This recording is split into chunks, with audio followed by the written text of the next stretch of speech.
காலை கடன் பிடித்து கதிரவனை விணிந்து கரத்தல் வீடு வாங்கி கையில மலை சென்று 30 தேவர்களும் 48,000 முனிவர்களும் புடைசூடி வீட்டிற்கும் எம்பெருமான் சிவன் சக்தியின் ஆசி பெற்று வைகுந்தம் சென்று திருப்பார் கடலில் வெளிக்கொண்டிருக்கக்கூடிய எனது பாட்டன் ஆகிய மகாவிஷ்ணு மகாலட்சுமியின் ஆசிகளை பெற்று சத்திய லோகம் சென்று சதர்முகனை கன்று சாதுரிய ஆசிகளை பெற்று எனதாய் கலைவான் இருக்கும் இடத்திற்கு சென்று கணக்கற்ற ஆசிகளை பெற்று எந்த வினை வந்தாலும் கந்தமணித்திற்கும் கந்தமணி வேடவனை சந்திக்க செல்கின்றேன். எனது செய்கையெல்லாம் ஆரம்பத்தில் கழகங்களாக காணப்பட்டாலும் முடிவு எந்த நன்மையாக முடியும். நான் ஒரு நாளைக்குமே ஓரிடம் தங்கக்கூடாத சாபத்தை பெற்றவன். காரணம் தக்கனானவன் தனது 1000 புத்திரர்களின் தவத்திற்கு அனுப்பி திருஷ்டித்துள்ள கைப்பற்றிருந்த போது அதை இடையூறு செய்து உள்ளக நன்மை கருதி நல்வழிப்படுத்தினேன். ஆனால் தக்க சிரம் கொண்டு இருப்பிடப்பட்ட திரும்படியும் ஒரு நாளைக்கு ஒரு கனகமாவது செய்யாவிடில் எனது சிறசகப்பட்டது 1000 அச்சாபத்தின் பொருட்டு ஒரு நாளைக்கு ஒரு கழகமாவது செய்து எனது சிரசை காப்பாற்றிக் கொள்கிறேன். மேலும் இன்று எழுந்த நேரம் நேம நிஷ்டைகளை முடித்துக் கொண்டு திருலோகங்களும் சென்று மூர்த்திகளையும் தரிசித்து வந்து கொண்டிருக்கிறேன். வந்திருக்கக்கூடிய இடமோ உயர்வான இடம், பெருமையான இடம், அற்புதமான இடம் என்ற அளவும் இல்ல. புண்ணிய பூமியா ராமநாடு, ராமநாண்ட நாடு, ராமநாடு கடைக்கோடி மூளை அப்பேற்பட்ட பகுதிகளை பிறந்து ஆக பிறப்பு என்பது சரித்திரமாகினும் இறப்பு என்பது சரித்திரமாகட்டும். வெற்றிக்கான கனவு காண்பீர், கனவில் மட்டும் வெற்றியை காணாதீர்.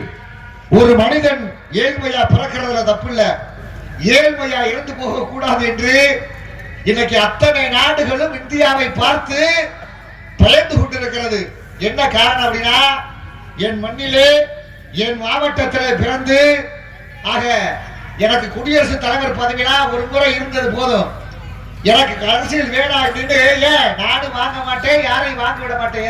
எதை லஞ்சத்தை அப்படின்றதுக்காக ஆசிரியர் பணியே அறப்பணி, அதற்கே உன்னை அர்ப்பணி, மாணவர்களை கொடுங்க, இந்த இந்தியாவை வல்லரசாக ஆக்கி காட்டுகிறேன் என்று பாடம் நடத்தி கொண்டிருக்கும் போதே, பேசி நடத்தி கொண்டிருக்கும் போதே ஆக நான் இருந்தாக வேண்டும் என்று கனவு காண்டு ஆக பேசிக் கொண்டிருக்கும் போதே வீழ்ந்து மறைந்தார், தியாகம் பண்ணார் வாழ்க்கைக்காக, இந்தியாவுக்காக.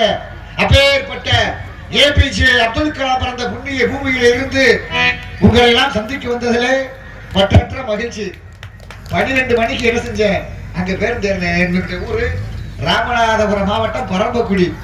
மதுரை வரும்போது நான் 2 மணிக்கு பேருந்து ஏறினேன். இங்க 9 மணிக்கு என்ன செய்யறேன், வந்து சேர்ந்தேன். ஆக இந்த மக்களை சந்திப்பதற்கான இந்த வாய்ப்பினை அள்ளி வழங்கிய நாடகத்தினுடைய அமைப்பாளர் அன்பு அண்ணன் சிரிப்பு நடிகர் ஞானவேல் அவர்களுக்கும் என்னை அழைத்து வந்த ராஜ நடிகர், அனைத்து நாடகம் தெரியும் ஹரிச்சந்திரா, சாவுத்திரி, அனைத்து கதை நாடகம் தெரிஞ்ச அன்பு அப்பா MKM சமயக்கருப்பு அவர்களுக்கு எனது சார்பாக, எனது கலை குடும்பத்தின் சார்பாக மனமார்ந்த நன்றியை தெரிவித்துக் கொண்டு, ஏன்னா மக்களை சந்திக்க வேண்டும், யாரு எந்த இடத்திற்கு எப்படி வர வேண்டும் என்கிற கால கட்டாயம் உண்டு. கல்லூரியிலே பேராசிரியராக பணிபுரிந்து கொண்டிருக்கிறேன். இப்ப மே மாசம் நடந்துகிட்டு இருக்கு விடுமுறை. ஆக விடுமுறை கிடைக்கக்கூடிய நேரத்துல உங்களை எல்லாம் சந்திப்பதற்கு இந்த இறைவன் எங்கிருந்து கொடுத்திருக்கேன் பாருங்க. நான் பிறந்தது கடைக்கோடி மூளை, இந்த கடைக்கோடி மூலையில உங்களை எல்லாம் வந்து இந்த சந்திப்பதற்கு ஆக என்னுடைய பாடலை, என்னுடைய வசனங்களை, என்னுடைய கருத்துக்களை உங்களுக்கு ஆக சொல்ல வேண்டும் என்ற இறைவனுடைய காலகட்டாயம். அப்பேற்பட்டதற்கு வந்திருக்கக்கூடிய இடம் உயர்வான இடம், பெருமையான இடம், அற்புதமான இடம். நன்றி நன்றி நன்றி நன்றிங்கய்யா. ரொம்ப மகிழ்ச்சியா இருக்கு, உண்மையிலே சந்தோஷமா இருக்கு. மற்றற்ற மகிழ்ச்சியா இருக்கிறது. நாடகத்தை, வெளிதிரும்ப நாடகத்தை இத்தனை பேர் இந்த மக்கள் இந்த பகுதியில் இப்படி உட்கார்ந்து ரசிச்சுக்கிட்டு இருக்கீங்க அப்படின்னா எங்களை மாதிரி ஒரு பெருமை அடைஞ்சவங்க பாக்கியசாலி யாருமே கிடையாது. பேர்பட்ட உண்மைகளே வந்திருக்கக்கூடிய இடத்துல விநாயக பெருமானை வணங்க வேண்டும். அவரை வணங்கினால் மட்டுமே கழகம் கிடைக்கும். தயவு செய்து நீங்க ஒத்துழைப்பு கிடைக்கிறது. இங்க பாருங்க, நான் சும்மா நின்று பேசினா அப்படி தெரியுதா, மைக்கில் நின்று பேசினா அப்படிதான் தெரியுது. நான் ஏதாவது பண்ணாத்த அங்க இருந்து வந்ததுக்கான பலனை நான் அடைஞ்சிட்டு போக முடியும். சரிங்களா? வந்திருக்கக்கூடிய 10 கலைஞர்கள் பக்கமேளங்களை நான் புதுசா சந்திக்கிறேன். இவர் என்ன செய்யறாரு, என்ன பாடுறாரு, எப்படி இருக்கிறாருன்னு அவங்களுக்கு ஒரு சந்தேகம் இருக்கும். அப்ப நான் என்ன செய்யணும், ஏதாவது பாடணும், ஏதாவது பண்ணினாத்தான் இங்க இருந்து நான் பேர் வாங்கி என்ன செய்ய முடியும், மன நிறைவாக திருப்பி நான் ராமநாதபுரம் போய் ஆக வேண்டும். அப்பேற்பட்ட தன்மைகளே அகரமென அறிவாகி உலகமெங்கும் அமர்ந்து அகர உகர மகரங்கள் தம்மால் பகர்மறு முதல்வாகி வேறுமாகி பல்வேறு திருமணி தரித்துக் கொண்டு புகழில் பொருள் 4 இடையும் இடநிறுத்ததாய் போற்றி நகருக்கு அரக்கரனை பிறந்தாளர் கிடிகளில் வரக்கரனை பிறந்த ஆண்டு கொள்ளும் கணபதியை வணங்க வேண்டும். நாராயணா, கணபதியை வணங்க வேண்டும். கணபதியை வணங்கினால் மட்டுமே ஆக கழகம் கிடைக்கும். கழகம் கிடைத்தால் மட்டுமே இந்த நாட்டு மக்களுக்கும் இங்க உட்கார்ந்து இருக்கக்கூடிய மக்களுக்கும் ஆக உயர்வு கிடைக்கும். உயர்வு கிடைக்க வேண்டும் என்றால் ஆக கணபதியை வணங்க வேண்டும். நீங்க எங்கேயும் போக வேணாம். நீங்க அடிக்கடி வரக்கூடிய குளத்தங்கரையிலும் அரச மரத்தனையிலும் நான் வீற்றிருக்கிறேன். வாருங்கள், உங்களுக்கு அருளை அள்ளி அள்ளி வணங்குகிறேன் என்று அமர்ந்திருக்கிறாரே விநாயக பெருமான். அவரை வணங்க வேண்டும். அல்லல்வோம் வல்வினைவோம் அன்னை வயிற்று பிறந்த சொல்லைவோம் போகாத உயரமும் நல்ல குணபதிய கோபுரத்தில் வேவும் கணபதியை கைதொள்ளார்கள் என்ற காரணத்தினாலே அன்னை கணநாதன் புகழ் பாடும்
எதையும் சொல்ல முடியல. எதுவுமே நாங்க பாடுறதுக்கு நான் பாருங்க பேருந்துல இருந்து வந்திருக்கிறேன், இவ்வளவு தூரம் பயணம் செஞ்சிருக்கிறேன், எதுவுமே இல்லை.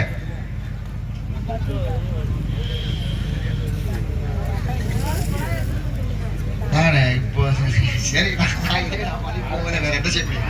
ஆக பிறந்த செம்மன் முதலாம் பரம இருளீங்க சைவ நெறி திடீட்டு வெளிவிளங்க புகழியார்கள் அழுது செய்து உழைப்பார் அன்னை பராசக்தி இருந்தாலும் கூட அன்னையினார் உலகில் நபிகள் நாயகன் சொன்னதை போல ஒரு தாயின் பரமத்தில் நான் சொர்க்கத்தை நான் காண்கின்றேன் என்று சொன்னாராம். பெயர்பட நம்பிகளே, ஆக ராமன் ஆண்ட நாடு புண்ணிய பூமியா, ஆக ராமேஸ்வரத்திலே பருவகவர்த்தின் அம்மனாக, மதுரையிலே மீனாட்சி அம்மனாக, திண்டுக்கல்லிலே கோட்டைமாரி அம்மனாக, திருச்சியிலே சமயபுரத்து முத்துமாரி அம்மனாக, மேல் மருவத்தூரிலே ஆதிபரா சக்தியாக, இப்படி ஊருக்கு ஒரு அவதாரமாய் ஆக பெண் தெய்வங்களுக்கு இப்படிதான் வழிபாடு நடத்த வேண்டும் என்ற அடிப்படையிலே வாழ்ந்து கொண்டிருக்கிறார்கள். தஞ்சை மண்ணிலே பிறந்து ஆக மதுரை என்பது எங்களை வாழ வைக்கும் என்று இரு தம்பதிகள் நடந்தே வந்தாங்க. வந்த காரணத்தால் அங்கு ஏற்பட்டது அநீதி. அன்னைக்கு ஒரு பெண்மணியால் ஒன்றுமே புரியல.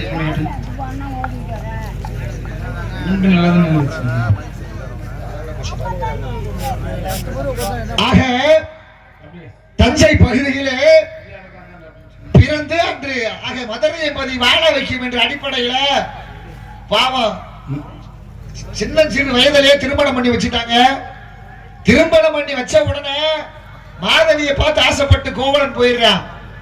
ஆக போன காரணத்தினால பொண்ணு பொருள் செல்வம் அனைத்தும் இழந்தாச்சு. அத்தனை இழந்து என்ன செய்யறேன் தெரியுமா, அவங்களுக்குள்ள கசப்பு வந்துருச்சு. நீ எத்தனை மனைவி வேணாலும் தேடலாம், எத்தனை மனைவி நீ தேடினாலும் இறுதியில் எங்கே வரணும், கட்டிய மனைவி கிட்ட மட்டும் என்ன செய்ய முடியும், வர முடியும். அம்மா என்னை மன்னிச்சிரு, நான் செய்ததெல்லாம் தவறு, வா எங்கேயாவது போய் என்ன செய்வோம் வாழ்ந்துருவோம் அப்படின்னு போய் கண்ணகி கிட்ட கோவலன் கேக்குறான். சரி வாங்க, இந்த மக்கள் நமக்கு தேவையில்லை, இந்த மண்ணு நமக்கு தேவையில்லை அப்படின்னு இங்க வந்தாங்க. மதுரை எம்பதிக்கு வந்தாங்க. மதுரை எம்பதியிலே நீதி தவறி பாண்டிய மன்னன் என்ன செஞ்சா அப்படின்னா தீர்ப்பு வழங்கினா. தீர்ப்பு வழங்கிய காரணத்தினால் கண்ணகி என்ன செஞ்சா போய் சிலம்போட நின்றா. ஆக வாலிய கொற்கை வேண்டே, கொற்கை நகரை தலைநகராக ஆட்சி புரிந்து கொண்டிருக்கக்கூடிய பாண்டிய மன்னனே, எனக்கு பதில் சொல், என் கணவன் நல்லவன், பாரு உனக்கு நான் சான்று காட்டுகிறேன் என்று சிலம்பை அடித்து உரைத்து நீதி கேட்டா. ஆக நீதி கேட்ட காரணத்தால் அன்னைக்கு மதுரை என்பது எரிக்கப்பட்டது தீயிட்டு. அன்னைக்கு ஒரு பெண்மணியால் எரிக்கப்பட்டது. இன்று ஒரு பெண்மணி சாதாரண முறையில் அற்புதமான முறையில் அன்றிலிருந்து இன்று வரைக்கும் சரியான முறையில் ஆட்சி புரிந்து கொண்டிருக்கிறாள் மீனாட்சி. எப்படி குளத்துக்குள்ள எந்த நேரமும் உண்மை இல்லாமல் மீன் நீந்து கொண்டிருக்கிறதோ அதுபோல எந்த நேரமும் தூங்கா நகரமாக மதுரை என்பதையை காத்துக் கொண்டிருக்கிறார். நடந்தது மே 1 உழைப்பாளர் தினம். ஆக அன்றுதான் நடந்தது மீனாட்சியினுடைய திருக்கல்யாணம் நடந்தது. இந்த உலகத்திற்கும் இந்த நாட்டுக்கும் இந்த மொழிக்கும் இந்த இனத்திற்கும் இல்லாத ஒரு பெருமை எங்களுடைய மதுரைக்கு உண்டு. ஏன் அப்படின்னா பெண்ணரசு என்ன செய்கிறார், ஒரு பெண்ணரசைக்கு பட்டம் சூட்டப்பட்டு அற்புதமான முறையில் ஆட்சி புரிந்து கொண்டிருக்கிறார் என்றால் ஆக காரணமாக இந்த பகுதி மக்களை சந்திப்பதில் எனக்கு மகிழ்ச்சி. இந்த பகுதிக்கு எங்களை அழைத்து வந்ததற்கு மகிழ்ச்சி. இந்த நேரத்தை எங்களுக்கு இந்த இறைவன் கொடுத்ததற்கு மகிழ்ச்சி என்ற காரணத்தினால் அம்மன் கோயிலுக்கு